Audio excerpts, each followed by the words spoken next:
Wolski, helping me figure out how to actually finish the Choi bar.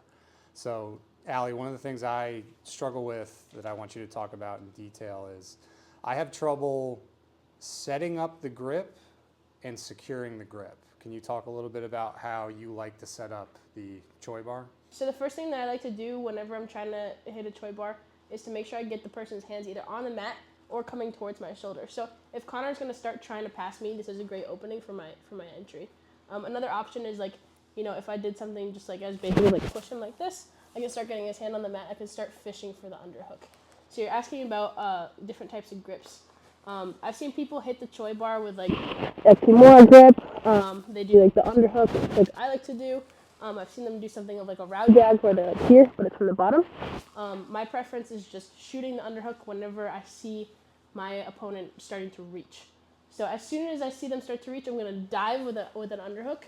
And then I just like to go my free hand over the top, kind of like putting like where my watch face would be on top of their bicep, and then grabbing over the top either like this or like this, whatever's comfortable in that moment.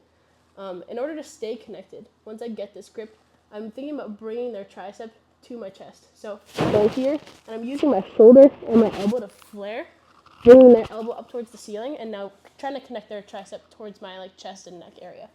So getting to here, okay? And then the next part. Yeah, so now that you have the grip, right? So let's say you have the grip already. Okay. Secure. The other thing I've struggled with when I go for the Choi bar is sometimes I feel like I'm too jammed up or too flat and I can't clear this leg. Okay. So do you have any tips or tricks for clearing their head and getting this leg to the other side so you can throw it through? Yeah, so a couple things might happen. First thing is they could have their hand on top of my ankle here. This happens quite a bit because people start to feel it and they don't want you to kick your leg up and over the top. So what I like to do here is just kick my leg straight away and then up and over the head. So just here, boom, and then over. Okay, that usually clears it because if you're going to do it in a snappy motion, they can't really hold you overhead when they're already compromised here. Another thing that could happen is like if they're too like close to you and you feel kind of like jammed on your back. Yeah, a lot of what I like to do here is I just call it like a niche here. So I like to put my shin on the side of their face and thinking about shearing their face away with my shin. So like this. Okay?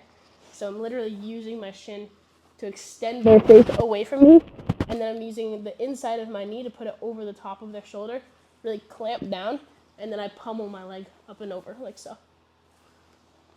Yeah, the thing I really noticed is like you have my elbow turned out and totally secure to you. Yeah. The other thing too is once you shear, whether you kick over or if you're doing that shear motion, I feel like that you're keeping my posture broken. Like once you get that pressure down here and on top, I feel like I can't just rip out. Yeah. What are some of the mistakes you see people make when they go for the Choi bar? They won't connect the tricep to the chest. I think that's a huge one because especially when you're like slippery and it's like middle of training and you're already wet, people they don't fully secure it and like flare their elbow enough. So it's super easy to just turn your thumb down and pull out. And then last question, when you have it, you have the grip, you have your leg dropped. Yep. Do you ever struggle with getting them to roll, or do you just start to go for the finish here and they almost roll on their own? Yeah, most of the time they roll on their own. I actually prefer finishing it here. It's like way more control in my eyes. So if I can, what I'll do is try to extend my top leg as much as I can, all the way through. I'm basically making my left leg straight, and then I'm thinking about pinching my left knee to my right knee. It's kind of counterintuitive because it feels like you should flare your left leg up to help them roll. But instead of trying to get them to roll, I think about pinching my left knee down, and that's really going to clamp that arm in position, and I can go ahead and just get the finish right here. Are you doing anything with your bottom leg? Do you try to keep this hooked on my bottom leg to keep me from rolling? Or Yeah. Are you not thinking about that? Yeah, so there's a couple things that can happen here. So I do like to keep it because it does keep them from rolling, like you said. But I have had some struggle with people knee barring me here if my leg does get stuck. So sometimes I'll just extract it and just be ready for them to roll through.